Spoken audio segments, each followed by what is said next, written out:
Se encuentra Elisabetta Piqué. Beta, ¿cómo te va? Buen día. Hola, ¿qué tal? Buen día, Horacio. Muy bien, gracias por estar con nosotros. Beta, sé que tenés información con respecto a... ¿Sabés qué fueron las últimas palabras del Papa hacia su enfermero?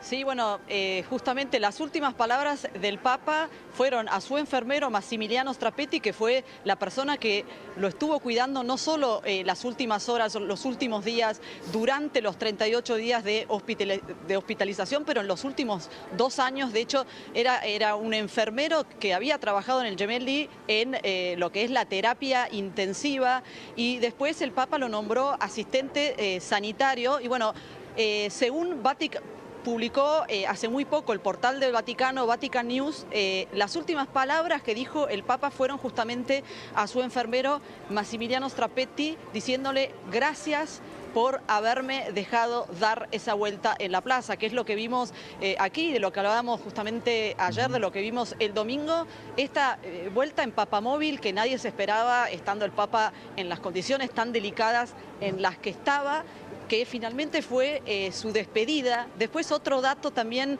que habla de esa precariedad, de esos últimos momentos del Papa y de la inseguridad, ¿no? de esta persona evidentemente anciana, enferma, que antes de dar esta vuelta en papamóvil le preguntó a Massimiliano Strapetti, ¿crees que voy a poder hacerlo?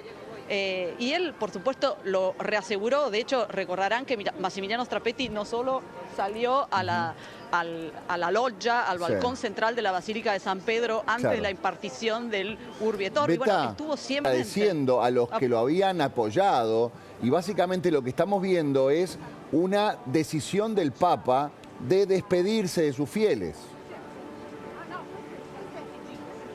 Sí, de despedirse también. En esta nota de Vatican News también cuenta que él regresó después de esta vuelta, que debe haber sido un esfuerzo sobrehumano de entrega, porque más allá que parecía ausente, sabía perfectamente lo que estaba haciendo y que se estaba despidiendo con esas limitaciones, con ese rostro, como describíamos, tieso de los últimos días, probablemente más corticoides, muchos medicamentos, eso no lo sabemos. Y después volvió a Santa Marta, descansó por la tarde, cenó, se fue a dormir y pasó una noche tranquila y todo, digamos, la descompensación empezó a las 5 de la mañana.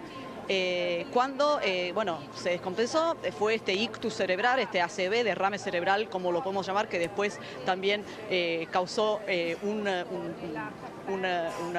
paro cardiorrespiratorio, y después el Papa cayó en coma. Y también estos detalles que trascienden también de Vatican News y que evidentemente contó Massimiliano Strapetti, es que el Papa, estando ya en su lecho, evidentemente su lecho de muerte, lo saludó, le dijo, lo saludó a Strapetti, que levantó la mano como despidiéndose, estaba al lado, que estaba al lado de él. Así que bueno, Vatican News la describía como una muerte discreta, una muerte también muy pacífica también, porque evidentemente no hubo sufrimiento y eso que hablábamos ayer bueno, de esta entrega hasta último momento. Además, haberse muerto, lo que acá hablábamos ayer, el lunes feriado, es el lunes de la Pascueta, el lunes del ángel lo llaman.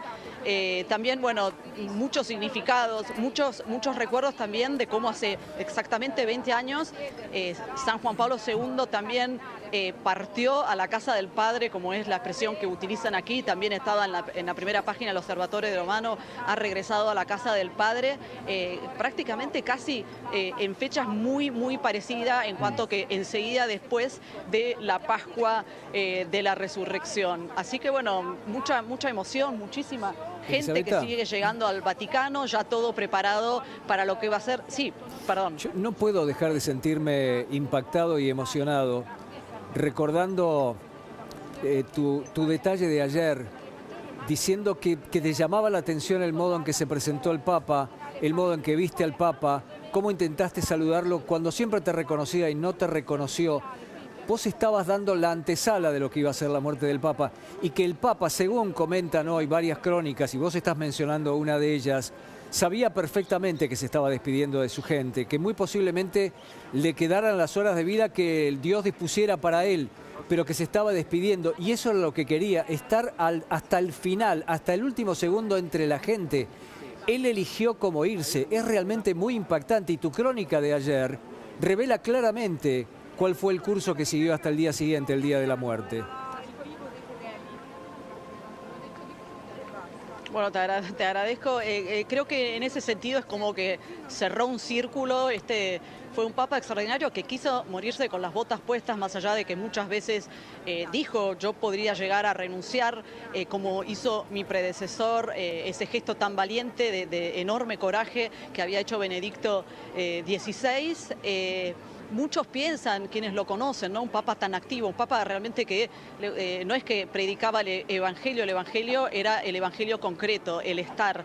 Entonces, ¿cómo hubiera sido este papa tan transformado después de esta internación, así tan limitado en no poder leer más sus homilías, sus discursos, en no poder... entonces uno también pensaba, bueno, quizás si no hay una recuperación, y era claro que era muy difícil y que iba a tardarse mucho tiempo para ver una recuperación, quizás se le va a ocurrir realmente tomar esa decisión de renunciar. Y hablando de cómo él, digamos, evidentemente a los 88 años, por supuesto, uno se siente en el ocaso de la vida. Creo que es bastante llamativo el testamento que fue difundido ayer a la noche, la fecha, ¿no? Está firmado, datado el 29 de junio del 2022, es decir, hace más de... casi 2 años y medio, sí. 2 años, perdón, 3 años, no, casi 2 años y medio. Sí. Es decir, que él veía cómo, por supuesto, él nunca fue alguien, digamos, deportista ni con un físico, pero era un físico, en todo caso, que aguantaba, no hacía deportes, no caminaba, fue engordando, etcétera. Pero creo que desde el momento que en mayo de 2022, cuando recordarán que fue por primera vez visto en silla de ruedas, bueno... Todo ese decaimiento que él veía en sus físicos, evidentemente empezó a hacerle entender que por supuesto iba a seguir adelante, porque él también muchas veces había dicho no se gobierna con las rodillas, no se gobierna, porque se gobierna con la cabeza, y él la cabeza la tuvo intacta hasta último momento. Pero bueno, creo que finalmente cerró este círculo con esta increíble, ¿no?, despedida que estoy contenta de haber podido ver en directo el domingo pasado, así que y con todo este nuevo periodo de transición tan interesante que comienza, tenemos las colas de periodistas que tratan de buscar su acreditación en la sala de prensa, está llegando muchísimas personas, van a llegar muchísimos presidentes, y después, bueno, el cónclave, que por supuesto va a ser el gran evento secreto.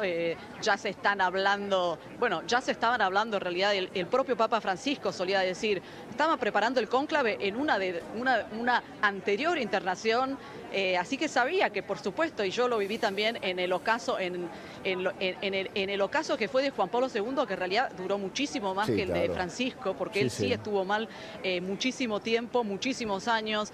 Y ahí también durante años se habló de cónclave, de candidatos que después se iban muriendo, y Juan Pablo II iba sobreviviendo. Así que bueno, será muy interesante seguir también todo este proceso tan distinto, ¿no? En Europa, en Italia, entre la gente, ¿se habla, hay algún favorito, alguien que sea más carismático, que se hable de esto, del sucesor?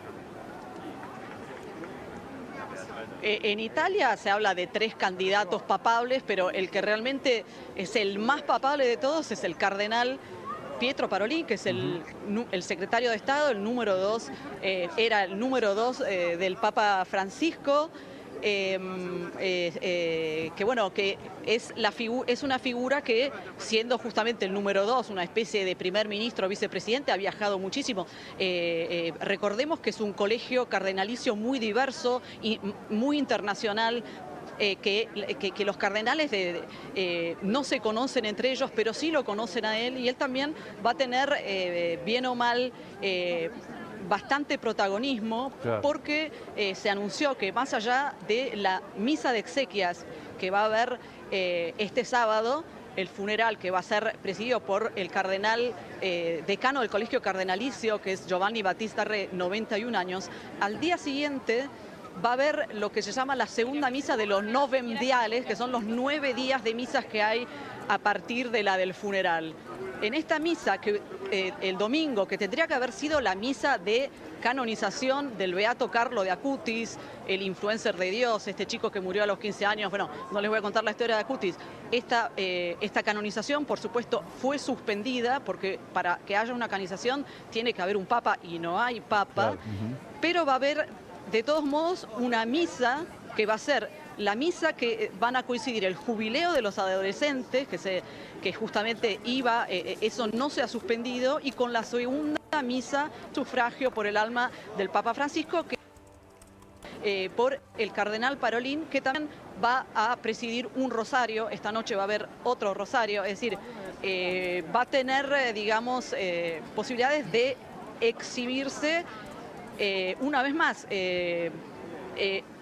Estos hablando de candidatos italianos, en Italia también se habla del cardenal Matteo Zuppi, que es el arzobispo de Bolonia y es el presidente de la Conferencia Episcopal Italiana, enviado del Papa Francisco a Ucrania para tratar digamos, la martirizada Ucrania de la que hablaba el Papa Francisco, para tratar de acercar posiciones. Él es de la comunidad de Sant'Egidio, y después se habla de otro candidato que es el patriarca latino de Jerusalén, es decir,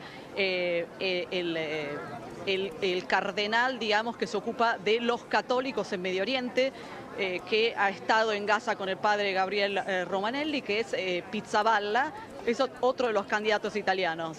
Bien. Bueno. Después está el candidato, o que sonaba también como candidato. Es decir, hay muchos candidatos que suenan, pero bueno, si me dicen los italianos, son estos tres los dos más básicamente. importantes. Genial. Beta, en minutitos volvemos para allá, para el Vaticano. Muchísimas gracias siempre por estar con nosotros y ayudarnos a entender lo que está sucediendo. Se espera una jornada con mucha información, así que en breve volvemos a entrar en contacto contigo. Muchísimas gracias, Beta Piqué, desde el Vaticano, con toda esta información y esto. Gracias a ustedes. Gracias, Beta. Ayudarnos a entender lo que fueron las últimas horas del Papa, esta confirmación de que el Papa estaba consciente de que se estaba muriendo y que hizo un esfuerzo para despedir